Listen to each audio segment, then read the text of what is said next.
#Dr. John Watson type చేసి మీ questions అడగండి, తప్పకుండా రిప్లై చేస్తాను. నవీన్ సూర్య C7Q crawling sensation on scalp and beard and also hair falling in that area, please reply sir. తలలో ఏదో పాకుతున్నట్టు sensation రావడము, బియర్డ్లో కూడా అలా పాకుతున్నట్టు సెన్సేషన్ రావడము, తర్వాత హెయిర్ ఫాల్ అవ్వడము, ఇది ప్రాబ్లం. ఇటువంటి పెరస్థీషియాస్ తలలో అవ్వడం కొన్ని కండిషన్స్ ఉన్నప్పుడు జరుగుతుంది. ఫర్ ఎగ్జాంపుల్ డాండ్రఫ్ కానీ లేదా ఫాలిక్యులైటిస్ కానీ మీకు ఉందనుకోండి, తలంతా ఒక రకమైన టింగింగ్ సెన్సేషన్ వస్తూ ఉంటుంది. అంతేకాకుండా ఇచ్చింగ్తో పాటు బర్నింగ్ కూడా అనిపించే ఛాన్స్ ఉంది. ఇవన్నీ ఒక ఎత్తు అయితే దీని తర్వాత మళ్ళీ హెయిర్ ఫాల్ కూడా ఎక్స్పీరియన్స్ చేస్తాము. ఇంకొక ప్రత్యేకమైన కండిషన్ ఉంది, అదేంటంటే టీనియా క్యాపిటిస్ లేదా స్కాల్ప్ మీద వచ్చే ఫంగస్.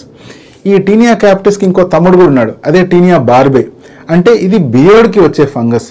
సో ఈ రెండు కండిషన్లలో కూడా మనకు స్కాల్ప్ మీద కానీ లేదా బియర్డ్ మీద కానీ ఒక రకమైన క్రాలింగ్ సెన్సేషన్స్ అనిపించే అవకాశం ఉంది. ఇది ఒక ఫంగస్ అనే పారాసైట్ మన స్కాల్ప్ మీద కానీ బియర్డ్ మీద కానీ వచ్చి ఉంటుంది కాబట్టి ఇటువంటి సెన్సేషన్స్ ఎలిసిట్ అవుతాయి. ఇంకో కండిషన్ అంటే కామన్గా మనం అబ్జర్వ్ చేసేది బట్టతల, ఏదైతే జెనెటిక్ బాల్డ్నెస్, ఆండ్రోజెనెటిక్ అలోపేషియా ఏదైతే వస్తుందో దీంట్లో కూడా హెయిర్ లాస్ అయ్యే కంటే ముందు కొంచెము టింగింగ్ సెన్సేషన్ నోటీస్ చేస్తాం. స్కాల్ప్ డిసెస్థీసియాస్ అంటాం. అంటే మన స్కాల్ప్ మీద కానీ బియర్డ్ ఏరియాలో కానీ స్కిన్ ఏరియాలో కానీ చిన్ని నరాలు దెబ్బతిన్నాయనుకోండి, అటువంటి సిచ్యువేషన్లో కూడా పెరస్థీషియాస్ వస్తాయి.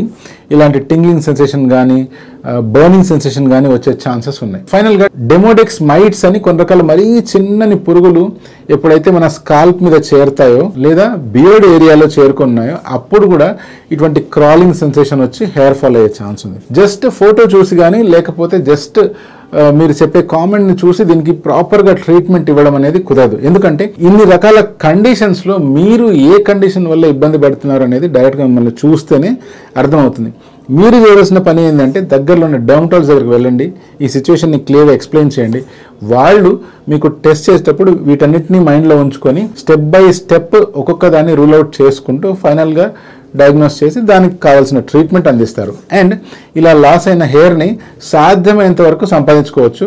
అన్లెస్ అంటే అది పర్మనెంట్ లాస్ జరిగింది అంటే అప్పుడు మళ్ళీ మనం హెయిర్ ట్రాన్స్ప్లాంటేషన్ చేసి ఆ ఏరియాలో హెయిర్ని రీగ్రో చేసుకోవచ్చు.